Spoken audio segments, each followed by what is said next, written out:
Good morning, everyone, and welcome to Live Oak Unitarian Universalist Congregation. Live Oak is an open, welcoming, and inclusive community grounded in love, providing opportunities for spiritual growth for seekers of all ages and stages. We actively live our values of diversity, compassion, and justice to humanity, the earth, and the ground on which we live. And this ground is the traditional land of the Chumash. We express our deep gratitude for the vibrant Chumash peoples and their stewardship. I'm Megan Moyer, a member of the worship ministry, and I'm honored to be co-sharing the worship associate responsibilities with Jim Wells, who has been virtually, completely instrumental in putting this whole service together. Yeah, yes. Well, I brought flowers, but he did everything else. So, in Unitarian Universalist congregations around the world, the symbol of the lighted flame in a chalice unites members in worship and symbolizes our faith in action. It represents the warmth of community and the flame of hope. The flaming chalice, like our faith, stands open to receive new truths that pass the tests of reason, justice, and compassion. Welcome to this home of worship, of people seeking justice and people seeking a deeper truth which can sustain us. Our service this morning is in honor of Martin Luther King Jr. Day tomorrow. Reverend King has become a symbol of social justice, striving for equality and freedom. We thought it would be enlightening to hear him and others, in their own words, talking about justice and about nonviolence, a critical strategy in Dr. King's drive for civil rights. These writings span numerous generations. They come from between 20 and 100 years ago. I'm sure there's some words and turns of phrases that don't translate into the way we speak today, and I hope that doesn't distract you. The thing I found was how these insights and observations about humanity and our world are still so relevant to what we are facing today. The call for nonviolence in the face of a powerful adversary cannot be more relevant today as we face horrifying news from Minneapolis and other parts of the country. We honor a man who brought together a generation of people to make this world a better place. And we listen to him and those that came before and after him, because that struggle continues.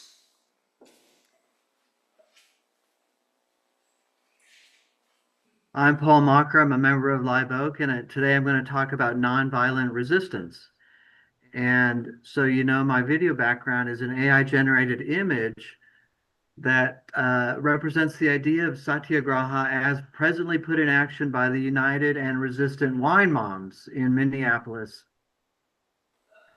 The philosophy of nonviolent protest was developed by Gandhi during his time in South Africa and was further developed in India during India's struggle for independence from Britain. As explained in this reading from Gandhi's work entitled Young India, it entails deep commitment on the part of nonviolent protesters and nearly infinite patience. Over the years, this was a controversial aspect of nonviolent protest. Some would argue that the historical injustices of, say, apartheid in South Africa or the treatment of blacks in the US and the present injustices of ICE in Minnesota are too great, and the need for change is too urgent to allow for the slow, patient progress foreseen by Gandhi, and that violently overthrowing the status quo is necessary. This is what Gandhi wrote. The term Satyagraha was coined by me in South Africa to express the force that the Indian there used for 8 years. Its root meaning is holding on to truth, hence truth force. I have also called it love force or soul force.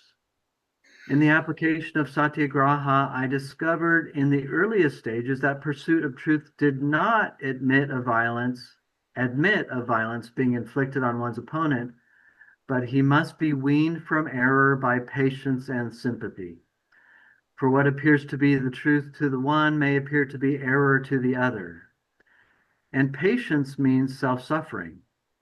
So the doctrine came to mean vindication of truth, not by infliction of suffering on the opponent, but on one's own self. The conditions necessary for the success of Satyagraha are: one, the practitioner should not have any hatred in his heart against the opponent. Two, the issue must be true and substantial. Three, the practitioner must be prepared to suffer till the end for his cause. But on the political field, the struggle on behalf of the people mostly consists in opposing error in the shape of unjust laws.